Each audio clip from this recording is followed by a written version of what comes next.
This is Rob Chappell. This is Nicholas Garton. And this is Omar Waheed. And it's 365 Amplified for Friday, February 14th. How we doing, guys? Cold. Second winter after full spring.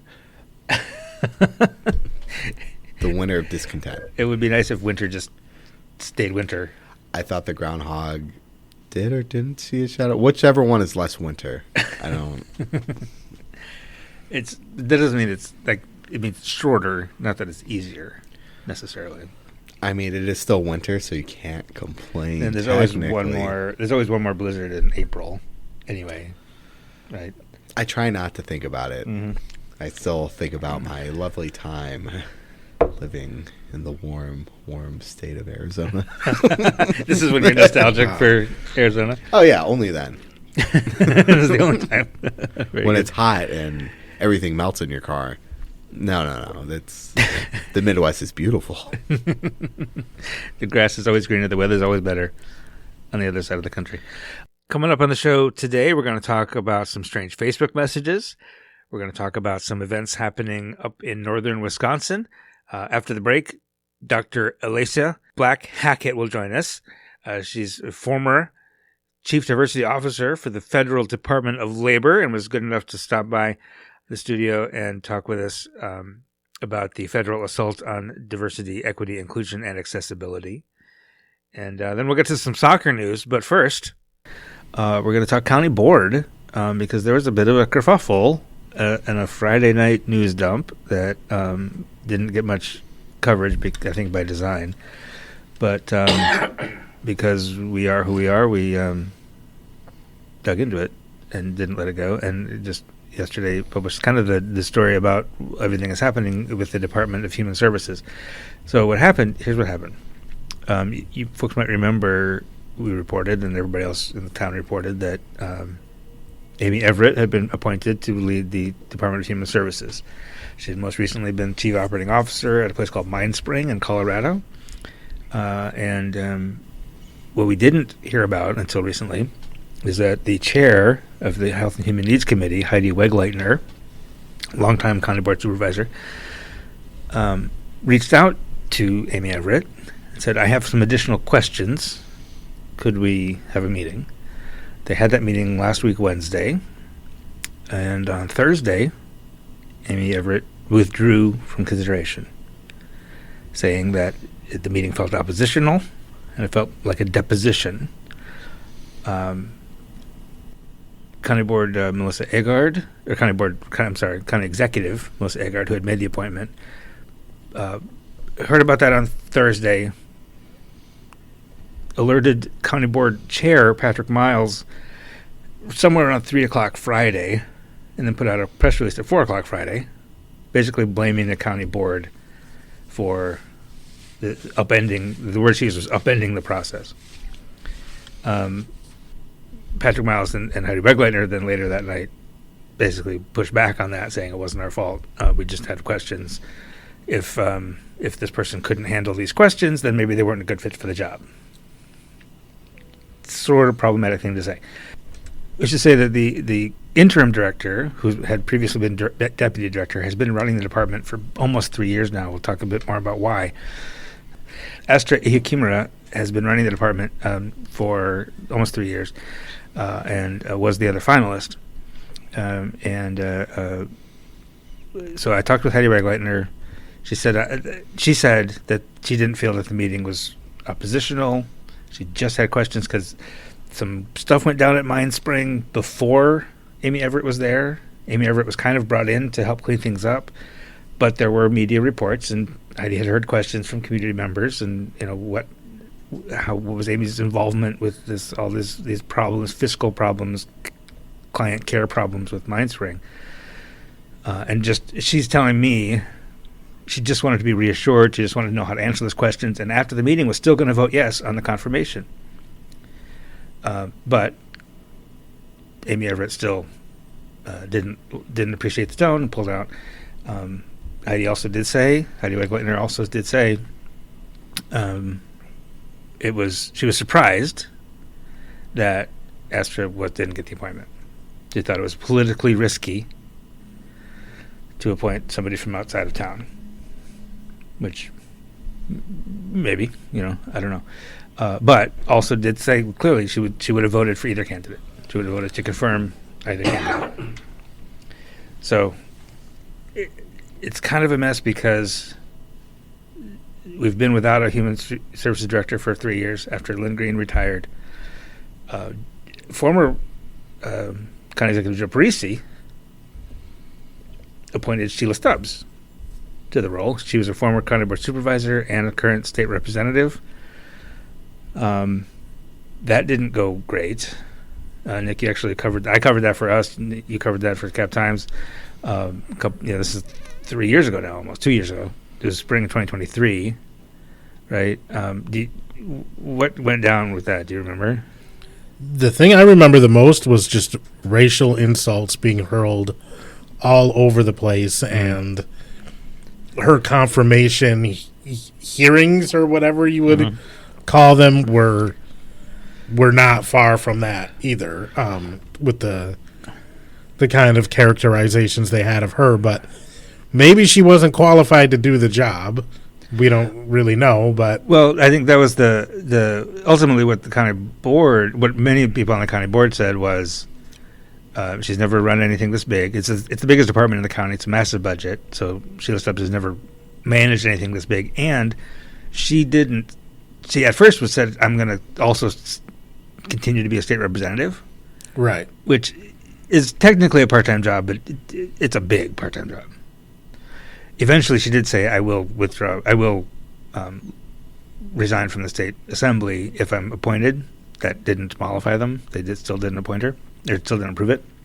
But there definitely were racial overtones to it. Even though in that case also, Astra was the other finalist, but she's also a black woman, right? But part of the reason, or part of the excuse, or the whatever was given against Sheila was a speech she made at church, which was it looked to me like if you've never been to a black church, maybe you don't know, and maybe it did seem out of character or out of touch or whatever, but it was a speech that fit perfectly in a black church. Right? For sure. But some white person who saw that would take offense to it because that's racist. Whether or not she's actually qualified for the job is separate from that, right? But the fact that you're going after her for what she says in church, in a black church, in a black way, problematic, probably. I thought at the time that it was problematic. We wrote things to that effect at the Cap Times. I did not think that some of the words they were using to describe how she would not be able to do the job were coming off correctly, saying it's too complicated for someone like her or too complex for her, had rubbed me the wrong way at the time. Again, they eventually did couch it in experience, that it's a big agency, it's a complex agency. If you've never run anything close to this big, like, that's a reasonable argument, but they did the words that we used were not well chosen, probably, in a lot of cases. Right. Also, Sheila Stubbs has been in Madison forever and ever. She's been a leader in Madison forever. She had a really strong contingent of Black Madison behind her. Yes, she did. Who were not very kind to the black members of the county board. No, they were calling people like Dana Pellebon, calling her a house N-word, and April Kagea got the same treatment. So it was a difficult period. The result of that was Astra stayed on as interim director, and they started the search again. Joe Parisi retired. Patrick Miles was the county exec acting for a couple of weeks, and then he made an appointment of an interim county director, and then Melissa Agard was elected. So they kind of put it on pause because they wanted the new full-time county executive to make the appointment, which then she did. In the meantime, they actually passed an ordinance making department head appointments civil service jobs. Previously, they had been, technically speaking, political appointments. Most of them had always been competent people, qualified people, but they were basically at the behest of the county executive, could appoint pretty much whoever they wanted without a lot of vetting. So now they've made those department heads into civil service jobs, which means they go through a normal search and competitive interview process and all that stuff, which is what happened in this case. And that was part of and I talked with Carrie Springer, the chief of staff of the county executive. Part of the problem with this process, in her mind, was that the county board wanted this process. We did this process, and they still didn't like it. They still didn't like the result, which is not what Heidi Wegleitner would say, right? The county board would say, we liked the result fine. We would have approved her, but we just had additional questions. And they also made the point that at the end of the process, at the end of the interviews in early January, where this whole Mindspring stuff didn't really come up, Amy Everett actually said to them, if you have any other questions, feel free to reach out, which is a pretty pro forma thing to say. And maybe she didn't really mean it. And also, it sounds like the county executive's office didn't prepare her very well for this meeting. They really could have said, like, okay, Supervisor Wegleitner asks a lot of questions. And this is Supervisor Wegleitner saying this to me, so this is not me saying this. But, like, yeah, she's going to ask a lot of questions, nothing personal. Answer the questions would be great. And they didn't seem to have done that. So Amy didn't like the tone of the meeting, whatever tone she felt. And I think it's also a smidge of the county board and the HHN committee, maybe not consciously, but sort of asserting that you report to us as well as to the county executive, and just making sure that was clear. I'm not sure that was necessarily the intention, but that's probably how it came across. And Amy Everett, who, by the way, did respond to my email, but only to say I don't want to comment, and same for Astra. But basically said I just don't want to deal with this. You know, it's not that she couldn't handle it, but like I don't need to deal with elected officials micromanaging me.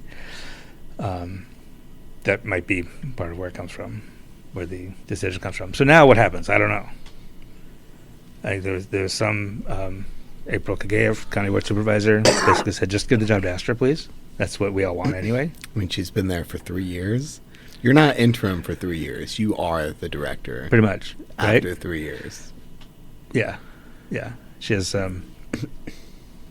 masters, she has two master's degrees from UW-Madison. Has been with the department since 2019. She was worked at UW for 4 years, and she was deputy mayor for 4 years. Clearly qualified. I don't know what I've never interviewed her. I've not dug into her background or anything, but on paper it seems qualified. Maybe Sheila and or Amy Everett are slightly more qualified in the eyes of the county executives at the time, but don't know. How often does the most qualified person get the public office when you're talking about politics, right? Yeah. So anyway, it's the funny thing is, like, the county board is usually much less messy than the city council. But here in Dane County, but this has the fact that this happened again 2 years later with a different county executive. I don't know. It just seems like the Agard administration is not off to a great start when it comes to collegiality with the county board. It strikes me as odd. Not to criticize, but it strikes me as odd that that if Heidi Wegleitner was really the reason that Amy Everett pulled out, that the county executive wouldn't call Heidi Wegleitner and say, what the hell? Right. You know what happened? She just pulled out because of you. You know, whatever. And she would do that in a press release on a Friday night. Seems odd. And I know Patrick Miles, the county board chair, was upset that, and he basically said when Melissa Agard called him to say she pulled out, we're dropping a press release in an hour. She didn't say, and the press release is going to blame you. But also, Patrick said, like, give me your number, let me call her, and I can just talk to her about, like, it was just Heidi, don't worry about it. And the county executive said, no, she's made up her mind, nothing's going to change her mind. So I'm not sure it was handled the best from the county executive side. and it's a mess. I don't know, and it's the largest and probably most direct department, like the department that affects the most people directly, and they can't figure out how to put a leader there. It's concerning, right? And both the county exec's office, both of the past two county execs, and the county board, like, figure it out, guys. I don't care whose fault it is. Figure it out. Make it happen. So much drama. It's like a episode of House of Cards. Nobody's been pushed in front of a subway train yet. We'll see. Well, we'll see what happens. A bus, probably. Somebody's got some. A BRT. A journalist is going to get pushed in front of a BRT bus. That'll be our House of Cards moment. I'm reminded of, if anybody didn't listen to last week's podcast with Sherry Carter, where she referred to the current city council as the Real Housewives of Madison. The common council continues to be messy also. All right, a couple more things we want to talk about. I want to talk briefly about the other Facebook drama from yesterday. This is to be very, very brief because I don't have a lot of information, but folks may be aware that Representative Jasmine Crockett of Texas, who's gotten a little bit famous for some wonderful speeches during committee hearings and things and appearances on CNN, she was in Milwaukee to speak, and upon returning home to Texas, found a whole bunch of, like, 3 days worth of Facebook messages from somebody in Madison, a mortgage lender at Old National Bank.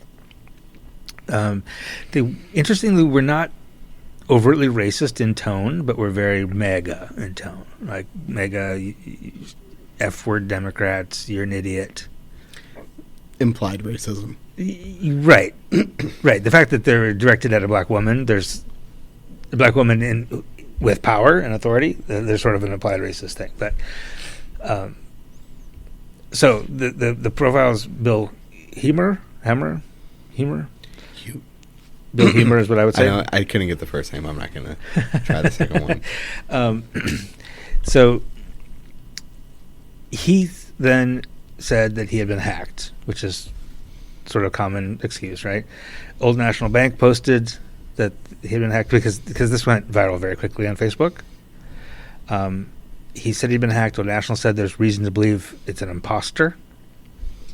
And I bought that for a minute because there are 3 profiles with the same name and same profile picture. One of whom has 4,700 friends, 47 of them mutual with me, interestingly. So doesn't seem like the kind of person who would unleash a racist rant. So I kind of believed it. Maybe it was an imposter. Maybe it was one of those other accounts. Turns out it was not. And I heard directly from Representative Crockett that the link to the profile in her messenger inbox was to the main account with 4,700 friends, 47 mutual with me. We also heard from many other, interestingly enough, women of color who have been getting messages from that same account on a near daily basis for many years. Some of them in that sort of like political Republicans are great tone. Many of them just a little weird. Many of them just like, good morning, have a great day. No matter whether they never respond, and he just keeps messaging them, have a great day, with a couple American flag emojis. With American flag emojis? Sometimes. Have a great sometimes day. Good night. Yes. All women of color. Good night, America. Yeah, very, very odd. So, but again, all those coming from that main account. That leads me to believe that either that main account is under someone else's control for the past many years without him knowing, because he's been using Facebook in the meantime, or it's just really him being a weirdo with his Facebook messages and not admitting it. So we're on it. It's not, the thing is, this is like random white dude being weird is not super newsy, right? It happens all the time. It happens all the time, but when you involve United States representative, a particularly high-profile United States representative, and then there's like a sort of a critical mass of discourse on social media. Like, it has to be addressed, so we're addressing it, and we're trying to get to the bottom of it and see, is this poor guy just being... Is he hacked or is he creepy? We'll never really know. Well, I think we will know, but maybe by the time you're hearing this, we will know. Check. We'll update the podcast if I hear more. But I have been in touch with Representative Crockett. I've been in touch with Old National Bank. They're investigating. They're doing a forensic investigation of his Facebook accounts, and we'll see what happens. So we'll put that aside. And Omar, you went to a thing in the middle of a blizzard on Wednesday. Yes. Did that make you also miss Arizona? That did make me miss Arizona, especially when I slid on the freeway a little bit. That made my heart skip a beat. Why did I move back to the Midwest? Who knows? But here we are. The Center for Black Excellence and Culture held a steel topping out ceremony. If you don't know what that is, it's they take one of the steel beams and they sign it and then they put it in the building. I have never heard of this. I've also never heard of this. I love it though. It was kind of neat. Really just a moment for the community to gather to see how the progress is going with the building. It's one of the final steps to finish the exterior. Community members went and signed this lovely beam before it got hoisted up into the actual construction area and actually fastened in, which we got to see. Let's see a live demonstration of laborious work. That's awesome. I know. So you get hoisted up through the air. It's interesting not being, our office used to be in that neighborhood and we're not there anymore, so not driving that direction as often anymore. Like that whole building just like sprung up. It is also very hard to find while it's a blizzard. And that hill, I'm sure. Yeah. Yeah, it's right next to Fountain of Life Church, right? Yes. I think that's the building we were in because it snowed. Oh, right, because you had to go indoors. Right. I was not aware of what building it was. I was just kind of hoping that was the right building. I did call ahead to say, is this still happening? They said, yes, it's going to be inside. Didn't say where. When I got there and saw that there was no inside to the Center for Black Excellence and Culture, like, maybe in the next building. I went in there. Everyone was there. So this is the right place. You found it. I guessed. But yeah, they signed the steel beam. Dr. Reverend Alex G., the founder for the center, went on a positive speech about what this means for Madison and how it's a cultural landmark and a symbol of progress for recognizing Black progress and contributions in not only Madison but Wisconsin. And he called it a Black Acropolis to be like a new place for the arts and community and wisdom to all be gathered, and it was a pretty exciting time. Yeah, it was cool. It was rather short, but it did snow a lot. It was pretty cool. He did decide to hang on the crane before they hoisted up the beam. He did it as a joke. Yeah, he did get a decent amount off the ground before he says, I don't want to do this. We're not going to hoist me entirely. No, he just grabbed it and hanged from it. It was great. Very charismatic. Me and him might actually be distantly related. The last name G. My grandfather is also a G. It's a very big, large Black family in Wisconsin, very spread out, so we might be distantly related. Who knows? I don't know. I see some similar features. Oh, that's cool. But I didn't want to figure that out. We're not going to do Ancestry.com right there. We're not. Well, every time my mom does one, she finds out she has more siblings around the nation. Oh, wow. I know. So we're just going to skip past that part and not figure that out, but it's possible. But that building is set to be done in fall 2025, so that later this year, and they're gonna finish up the exterior and then do the interior, and it's gonna be their grand, large Black Acropolis, and designed by a Black architect, Rafiq Assad, and part of the whole revitalization of the South Side with the Black Business Hub and Central Hispano and the Goodman South Madison College campus, just really an anchor of that whole revitalization, which is really cool. I'm glad you were able to make it to that. Thank you for that. And then the other thing I want to ask you about is some stuff happening up north. Yes, this weekend in Fox Valley, if you can make it up there or if you're already there, there's 3 very large events happening. The annual Black Hair Fair, it is the 3rd one. It is a space for black hair and, caring for it, and has demonstrations, tips and tricks, vendors. Just go out there and buy some nice products, see what's going on. And the thing that surprised me in your story was that Kristen Kelly, this is organized by People of Progression, which is an organization up there, and Kristen Kelly leads that organization that's kind of organizing this. You talked to her, and she mentioned she was a black kid in a white family, right? And I didn't know that about her. And as the white dad of a black kid, I know the struggle of how the hell do I do this hair. Oh yeah, it's great. It's it's very hard, but very important, right? I mean, it is very important. Yeah. I related to that, seeing my niece and my older brother both struggle a little bit, but my mom has very curly hair, so she helps them work through that. But it is hard to figure that out when you don't have the resources. And Kristen Kelly, the founder of People of Progression, she noticed that in her own childhood, and then when she was working in social work and domestic violence, she would notice that there was just a stark lack of actual resources for people in Northeast Wisconsin to actually, adequately care for typical black hair. So when she founded People of Progression, she knew she wanted to address that. Started the Black Hair Fair, and as that progressed, she was noticing more families, especially in the same circumstances of where she grew up, saying like, hey, I really, really don't know how to care for this hair. So they added tips and demonstrations, workshops, and it's going to be a good time. I'm excited for it. If the weather permits, we will be there. All right. The other thing that's happening, Black History Month celebration in Sheboygan. The Black Hair Fair will be in Appleton at Fox Valley Area Technical College from 12 to 4 p.m. Tickets are $10 for adult. Children under 9 are free. $15 each for the workshops. Got it. Yes.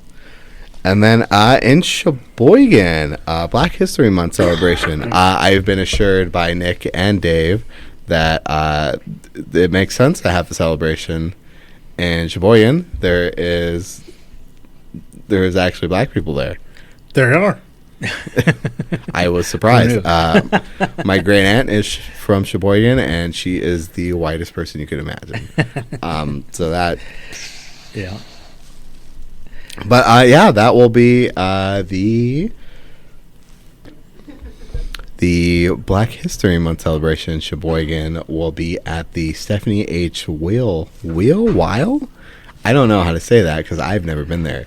Center with a cocktail hour from 5 to 6 p.m. It is completely free. Cool. They will have gospel performances, vendors, food, Street Elite Dance Team, Academy of Sheboygan, and a whole bunch of fun stuff. Be there. Is that Saturday? That is Saturday. All of these are on the same day. Great. February 15th. And the last event is the Chinese New Year celebration. That one will be in Oshkosh. It's their 3rd all-inclusive version of the event. What that means is they're really trying to get people to engage with the culture and not just people typically from it. Northeast Wisconsin, the Fox Valley area, does have a strong Asian population, but it's not a large Asian population. Right. They are very organized, and they want to bring more people into it. So they are making their annual Chinese New Year celebration more inclusive. Cool. Lots of vendors, performances. This one is not free. It is $28.88. They're hoping to recoup the fees since everyone there is volunteers. But it is free for children and the elderly. 2 through 7 p.m. at Beckett's in Oshkosh. All right. Thanks for that. Busy weekend up north. We're going to take a break, and when we come back, Dr. Alaysia Black Hackett. Steinhafel's biggest President's Day sale ever is on now. Take $100 off and get a $100 MasterCard for every $17.99 you spend. See store for details, or take advantage of Steinhafels 36-month 0% financing when you spend $17.99. Hurry though, the sale is only good through President's Day, that's Monday. Shop in-store or online at steinhafels.com. That's steinhafels.com. And we're back, and joining us now a very special guest that I'm very excited about, Dr. Alaysia Black Hackett. How are you doing? I'm doing well. Thank you for having me. Thank you. You are you're not our normal local small town political person. You're like a big deal. You were the Chief Diversity Officer for the Department of Labor under President Joe Biden. Is that right? Absolutely. Yes. Give us the sort of elevator pitch of your background, how you made your way to that role. Sure. And while I'm not local from a small town, I grew up in a small town in South Carolina. So I'm a country girl at heart. Yes. I would say I kind of bumped into government work. I actually, again, I've always had an interest in history and always had an interest in just kind of social advocacy. It kind of crept up on me, you know. I cannot unplug from being a Black woman. Therefore, it's kind of always our responsibility to advocate for ourselves. And so early on in my, right out of undergraduate school, when I finished my 4-year degree, I did I immediately went into the multicultural affairs at the university that I was doing my graduate degree in. And so I spent about 18 years in higher education in institutions, ensuring that we thought about all of our students and really building diversity, equity, inclusion, and accessible departments within higher education. And then I was appointed by Governor Ralph Northam in Virginia. And therefore that set me on this pathway to government work. I do have a master's in public policy, but I went into higher education. And so I kind of stayed there because of the flexibility. I am a mother. Oh, sure. Okay. My wife. So that's kind of led me to this place of really looking at the government systems and finding out ways to ensure that we're dismantling historical discriminatory systems and embedding equity across the board. One of the things before we started recording here, you wanted to kind of, you mentioned talking about it is some misconceptions about what DEI is. And I think there's a misconception that DEI is new. Right? You just mentioned that you were doing it for 18 years in the higher education space before you even got into state government work. Like in the higher education business, DEI has been an important priority for decades. Absolutely. First of all, DEIA, you'll hear some people say DEI. I always include accessibility, and a lot of my colleagues in this industry include accessibility too, because there's so many intersections where we cross and a lot of common goals, scope of work, and so we work very closely together. But DEIA is not a new concept. I did talk about 18 years. It's been 25 years, over 25 years of me doing this work. So there's been the evolution and the iteration of the type of language we use.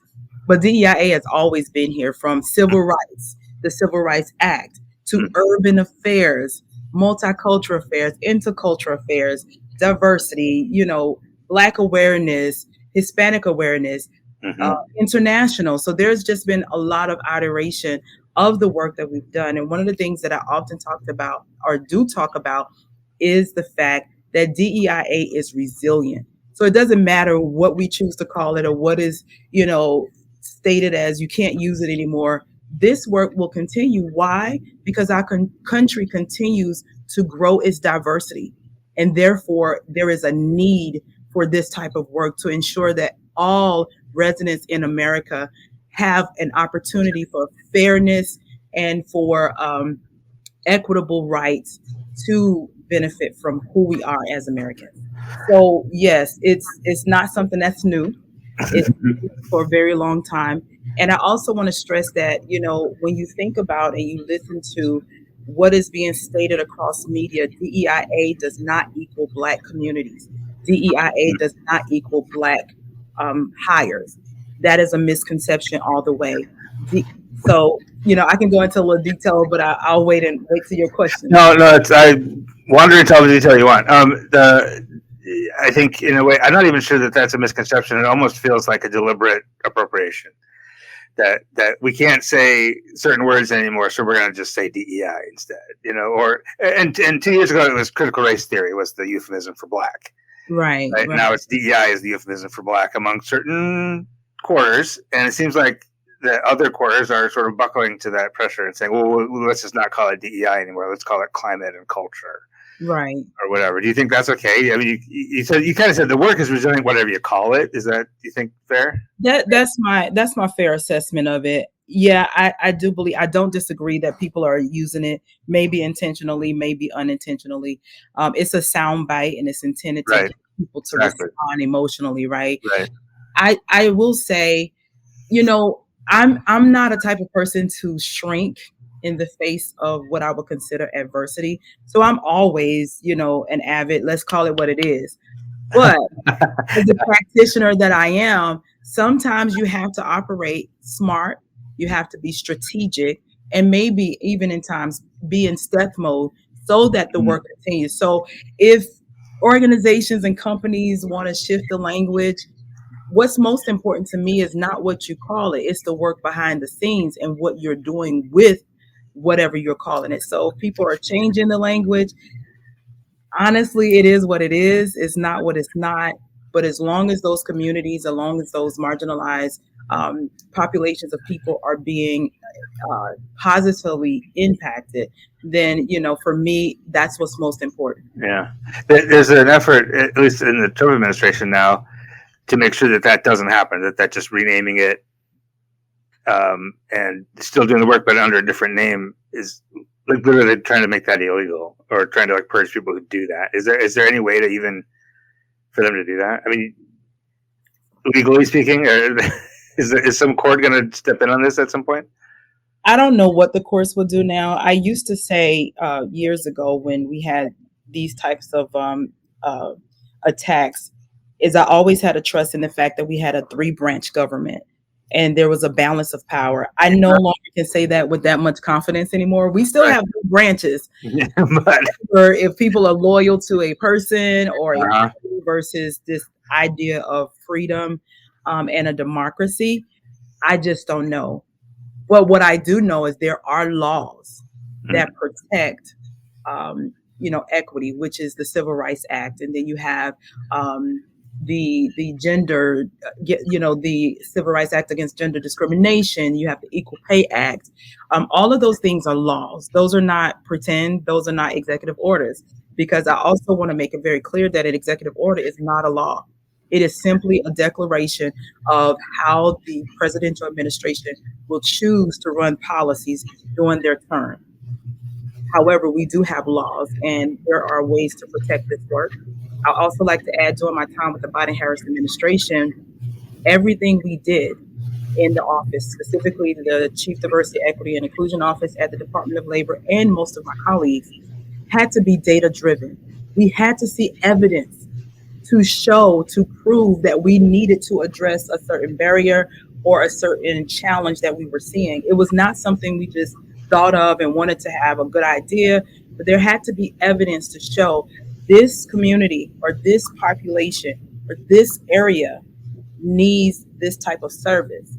So a lot of times in the media, what we're hearing is there are DEIA hires, and that was a huge portion of the work in the Biden-Harris administration, but that was not all. We also ensure that the American dollars that right now is under attack in the Treasury Department, those dollars are intended to utilize for support in the communities across this country. So the executive order for President Biden, 13985, that was for social economic equity across the board. So we had to have data driven. We had to have numbers and evidence to show that we needed to actually utilize these type of solutions to address various barriers that we were able to see.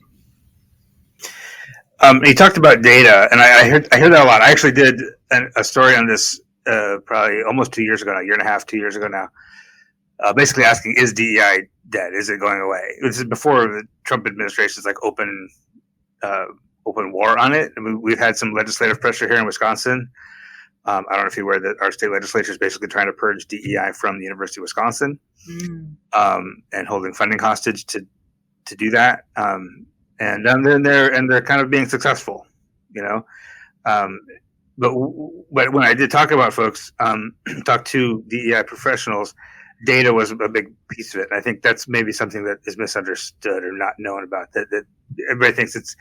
I mean, you hear about DEI and it's like, let's just be woke together or something. But there's actual metrics that you can track. What are some of either in a government agency or in a sort of mid-sized business maybe? What are the metrics you're looking at in terms of what needs to get addressed, and then how do you measure success of a DEIA department? Sure. I'll take this from two perspectives. One would be the internal DEIA hiring. Let's look at that, since that is something that is constantly part of the media discussion.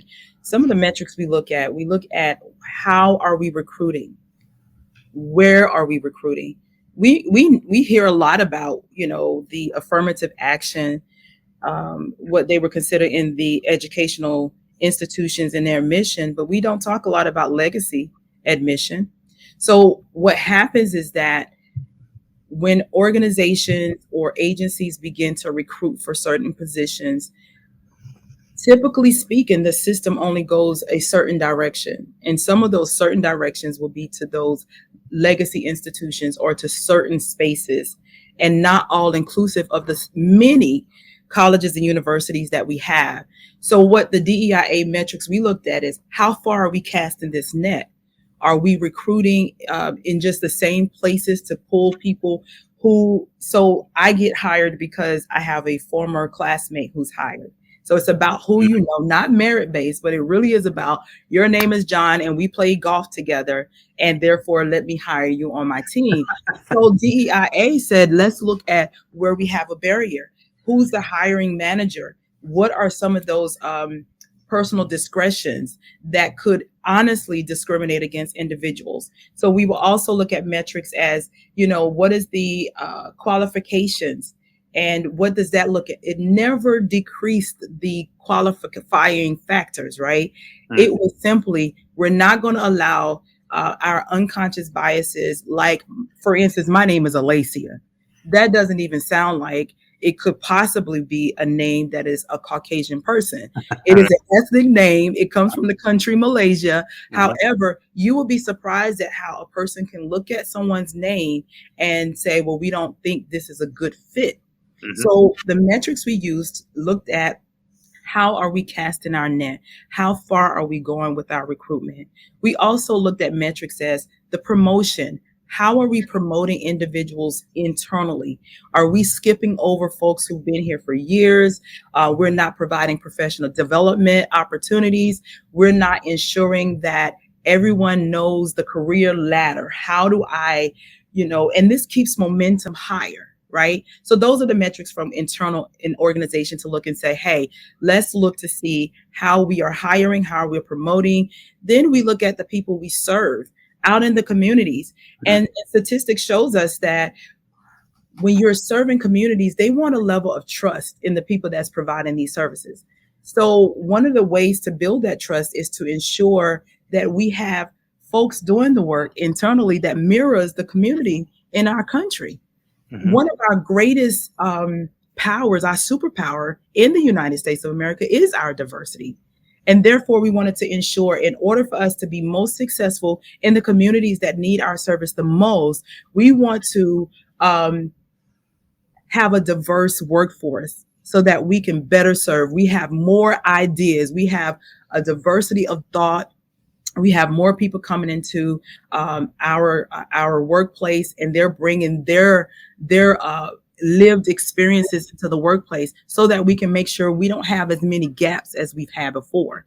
And then secondly, some of the metrics when we look at DEIA in our initiatives externally, how we touch the communities, the metrics we looked at, for instance, specifically in the Department of Labor, unemployment is our main thing with labor, right? And so you look at unemployment numbers. You just have to follow the numbers. So when you see a high unemployment number, you're probably going to go to a community that is in the poverty landscape. They are socioeconomically stressed. That is where we focus most of our initiatives to ensure that we provided those career pathways, those skill building opportunities, registered apprenticeships, saying, hey, listen, I know it's hard to, stop what you're doing, go to school and then make money. Most people can't go to school full time. We need to work in this society, right?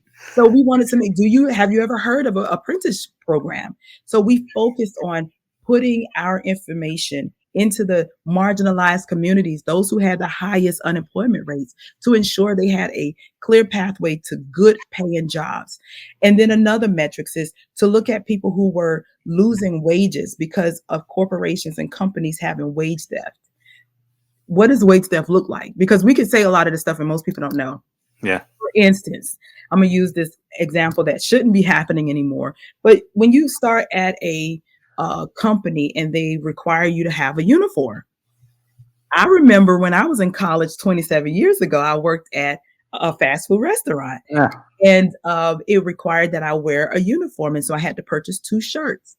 Well, it stated that the price of the shirts will come out of my first check. Well, that's not legal. So it's kind of considered wage theft. Most people don't know this. So we show our workforce their rights, protection, their worker rights and their worker protection. Then they will have this information to say, oh, this isn't fair practice. And then they will have people to advocate for them. So these are the kind of metrics we looked at. We looked at industries that were male dominating to say, hey, let's include women in this aspect. We looked at metrics to say we need to ensure that we are including those with disabilities so that they can also have good paying jobs. We don't want to exclude someone who is a hard worker because they just needed a software program on their computer in order to have the text read to them because they could be have a sight issue. So all of this are the metrics that we utilize in order to make our decisions so that we can have meaningful results. You mentioned earlier that it's not just about Black folks, hiring Black folks, which is kind of what it's become a shorthand for. But you also mentioned a couple of things just now. DEI isn't even just about race or ethnicity, right? You talk about gender, you're talking about, and I know LGBTQ folks, veterans. Yeah, it's the other ones. Veterans, people kind of maybe miss that veterans are actually considered a protected class, right? Or not being a protected class. Yes. So you're talking about elevating and targeting services and targeting programming for a wide range of folks who just aren't guys like me, which hurts the feelings of guys like me, right? Like or something, or when you've been in charge for forever, any sort of step toward equality feels like I'm losing something, right? So that's part of the pushback on it. Back in so I'm not sure that was going to lead to a question, but can you talk a little bit about that? About just like the people who benefit from DEIA programming or efforts that maybe we don't think about when you absolutely. And you've heard I've been doing this work for many years. I look younger than I am, but yeah, it truly is many years, right? It is my belief, and based on all of the years of my experience, that most Americans fall in one of the categories for DEIA. Because we're talking about marginalized communities, underrepresented communities, under-resourced communities, historically under-utilized communities. So this could be, a variety of metrics. It just depends on what we're looking at the moment. So, and let me just level set. So in the past, the white or Caucasian race in the United States has been the majority race. Yeah. White Caucasian is no longer the majority. And when you think about, when we say people of color, we're not talking about Black people only. We're not talking about Hispanic, Latino people only. Any race or ethnicity outside of the white or Caucasian race is considered a person or a community of color.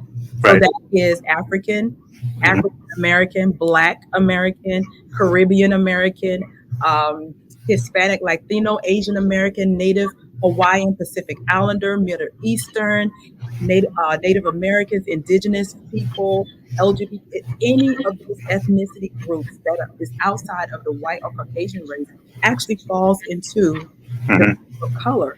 And so, to be honest, statistics shows that the demographical group that most benefited from all DEIA are white women. Okay. The next demographic group was Hispanic Latinos. Then it was Asian Americans. The very last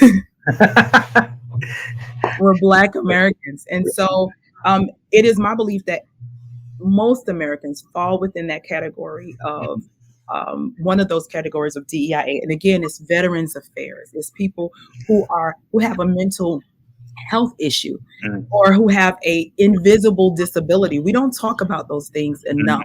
You know, and the invisible disability is someone who may have a health care situation where they need special accommodations for workplace balance, flexibility in their work schedule. They're still hard workers. They still want to make an honest living, a good livable wage. But in the past, they've been excluded because the system was created to exclude. That's really interesting, that the system was created to exclude, and DEIA is meant to kind of right that wrong a little bit, or at least help folks navigate the system. No, I'll help you with that as well. Let me help your listeners out. So when you think about the conception of our country, the United States of America, and what we consider to be the forefathers of our current government, these were a group of men that got together in Philadelphia, right? To write the Constitution. And there was only one demographic there, one type of person there, and that was a white male. Yeah. Period. There was not anyone who was in a wheelchair, at least we don't know it. There were women in the room. There were no Blacks. There were no former slaves. There were no Asian Americans. There were one vantage point, one specific lens, one type of person. So when you're writing, you're only going to think what benefits you, what are your challenges. So it's from one lens. Now we have this conglomeration of diversity in our country. So it is necessary to have, unfortunately, and I will say this as a DEIA strategist, it's unfortunate we have to have these type of external programs to come in to level the playing field or create a balance. I don't know if we can ever level the playing field because there are so many systems that have exclusive language just from the foundation of the creation of it. But it levels the playing field, or it places a balance to ensure that we're not forgetting about a demographic group. We can't cover everybody, but we do our best. So yes, the language in our systems, whether it's the financial systems, whether it's housing and urban development, I mean, the immigration law, it was started to keep the United States white and elite. And I mean, I there's proof there. And so, when we think about it, we still have these laws on the books, and we have to really balance this out. And that's what the DEIA ideology comes from. It's like, let's make sure that there is equity across the board to give everyone this opportunity to grow. You mentioned you've been doing this for a long time. You had been doing it for more than 20 years already when 2020 happened, and then everybody got on board, kind of. There. Listen, I've been doing it so long, they didn't even have a degree at the time. Now you can have. Now you can, right. You get certifications in it and everything. And everybody all of a sudden is hiring CDOs and creating new departments and stuff. When that was, were you happy that was happening, or were you like, let's like, this is a flash in the pan, or like let's not make this too high profile? Like, we've been operating just fine till now. I don't really know how to answer that, so this is how I'll answer it. I wasn't unhappy that it was happening, but I was conscious and cautious of what was happening, because I realized, even in talking to some, organizations that I've applied for, I realized that most people didn't even know what they needed or what they wanted. They just wanted somebody there to check in the box. This is our response maybe for George Floyd. And when you start getting into these roles and you say it's not surface level, we really have to look at the systems, the policies, the procedures, and we really want to ensure that we have meaningful changes. A lot of people, a lot of organizations and companies it was just the facet at the time, and they wanted to, jump on a wagon train. And that's why we can see this quick removal of DEI language, because it really wasn't something that was to the core. Maybe they even didn't believe in it. Was at the moment we want to respond to what's happening socially, and it wasn't something that was real. Like for me, this is my passion. As much as I've tried to get away, I can't unplug from being a Black woman. I cannot change from raising a Black man. So when I go home and look at the news, all I see is a lot of negativity, right? Yeah. And so I was like, I don't want to do this anymore. There was a season of I don't want to do it, but I'm good, and I've always just kind of built it from the ground up. So I when I saw a lot of companies saying, "Oh, we're going to hire a CTEO," I was glad that there was some attention on it, but I already knew because of the years that I've done it. Like, oh, this is said it, like I've said it, I'm not going to be a puppet. I'm not, if you just want to check in the box, then I'm not your girl, So, yeah.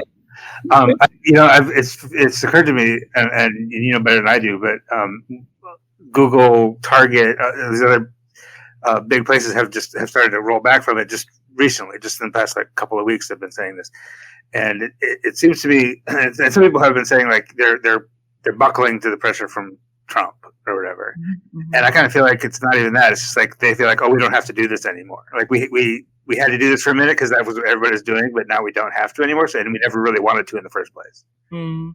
It could be both and. Is that too cynical? It could be both and. It could be a little bit of both. Buckling. It could be also, maybe we weren't serious about it anyway. And I've not dive into language. There are a couple of companies that I've looked at and I've seen what they're doing. Yeah. And I won't say anything because I'm not going to expose them or anything like that. But I understand what's happening. Yeah. So, and I've left that unstated because for me, like I said earlier, I think it was this interview that I said earlier, I'm typically kind of, in your face. If we're going to do this, then let's speak very loudly about it. But there is some language and some companies that I see what you're doing, and I'll leave it at that. But it could be both and. Like I think it's a little bit of both. There's also sometimes people throw the B on there too, the DEI belonging, which speaks to what happens after the hire, right? And you've hinted at this a little bit, that inclusivity, yes, and people belonging and being able to be successful in their jobs regardless of their identities or whatever challenges. Do you what do you see coming next? Is this going to blow over again, or is it going to level out? I mean, what's your prediction? I've not been asked that question. I don't think it'll level out just yet. I think there will be a uphill battle because, again, the misconception of this is taken away from a certain group of people to promote or excel other groups, or where there's an unfair advantage and they're not qualified. I need that to be erased as well. Because, whether we're hired or not, there is still, we have to be, and when I say we, let's just use me as a Black woman, we have to be 10 times better. Just a Black woman, just to even get an opportunity to put our feet in the door. Right. And I mean, let's talk about the two women that have run for the president of the United States. Undoubtedly, the two of them have been the most qualified people to run ever. Mm-hmm. And they still, because of their gender, was held back. And so, no, I don't think it's going to be, just level out after a while. I believe it's an uphill battle, because the perception of what it is and what it is not. Mm-hmm. And also, I think I'll leave it at that. Yeah. I'm always careful about the future because, someone said, well, what's the way forward? And I said, we can't talk about the way forward until we understand where we are now. And I believe there's just so much language misunderstanding. The narrative is wrong about what DEIA is, what it is not. So before we can even talk about moving forward, we need to really kind of get the real message across is, the removal of these initiatives is going to impact so many people. One of the examples I give is the bipartisan infrastructure law. That law provided, several millions of dollars. One of the things that we saw in the COVID-19 response when students had to go home, there was a huge gap in broadband in rural communities. Mm-hmm. So the BIL law really put money into broadband, making sure that these homes were able to have access to Wi-Fi. Who lives in those communities? That is considered on our metrics a marginalized community. So there are so many things that's going to be removed. And my thing is read the policies, the procedures, initiatives that we put into place, and then make a conscious decision on what you want to change or whatever. Yeah. But there's a baby with a bathwater thing happening. Yeah. Right. They're trying so hard to punish Black people for daring to have good jobs that they're throwing out everybody. They're throwing out all the programs to support veterans, people with disabilities, women, right? And it's just so ridiculously short-sighted. Yeah. But understand, I told you I'm from South Carolina, deep South. And, I have one side of my family that did come from the African coast, but my mom's side are indigenous to this land, Choctaw and Cherokee Indian. Okay. And through all of the persecution, the slavery, the illegal kidnappings, the stealing of land that we've gone through, please understand that if the attack is on Black and indigenous people, we are resilient. So you throw the baby out with the bathwater, and guess what? We will still rise. Uh-huh. The bigger message is the American people will rise. And I think that's important because we're not part of the 2%ers who are making the most money. So all of these resources and these support mechanisms are for a great percentage of American people. Mm-hmm. That is an appropriately hopeful note to end on. So Dr. Alaysia Black Hackett, I really appreciate your time today. Thank you. Thank you so much for having me and for elevating this conversation. All right. Thank you.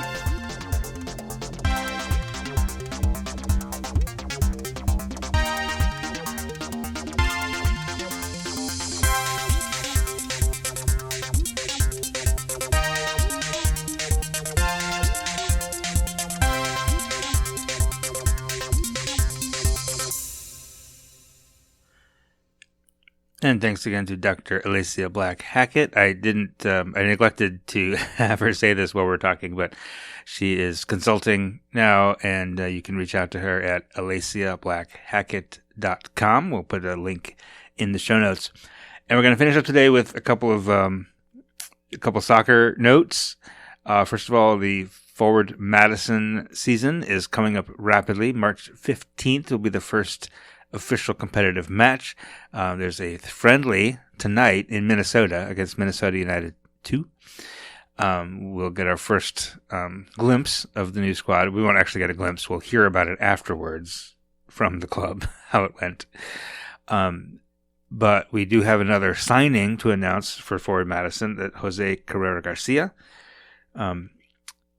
has joined the club. He's a midfielder.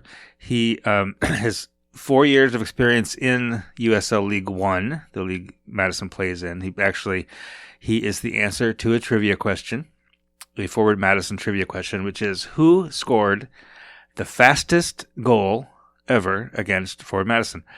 In August of 2023, Jose Carrera Garcia scored 39 seconds into the game between Central Valley Fuego and Forward Madison. That ended up being a 4-4 draw. That was a wild match. But anyway, he's a solid, experienced midfielder, and will join the club when they get underway about a month from now. The other bit of soccer news is this weekend is President's Cup. If you don't know, it's the largest adult indoor soccer tournament in the Midwest. It's probably one of the biggest in the country, honestly. There's over 50 teams in men's and women's divisions. Over 800 players will be in town for the weekend, most of them from Madison, but several from other states and other communities around Wisconsin.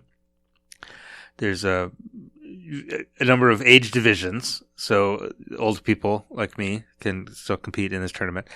I spoke with the director of the tournament. I spoke with one of the women's players, and there's a story up today at Madison365.org, a preview on that. It's at Toka Football, It used to be Breakaway in Fitchburg, and then Kiva over in Middleton. It's free to attend. You can just go watch anytime, Saturday or Sunday. The knockout matches, the quarterfinals, semifinals, and finals will be over at Kiva, starting about 4 o'clock on Sunday afternoon, going until about 6:30. It's a breakneck pace.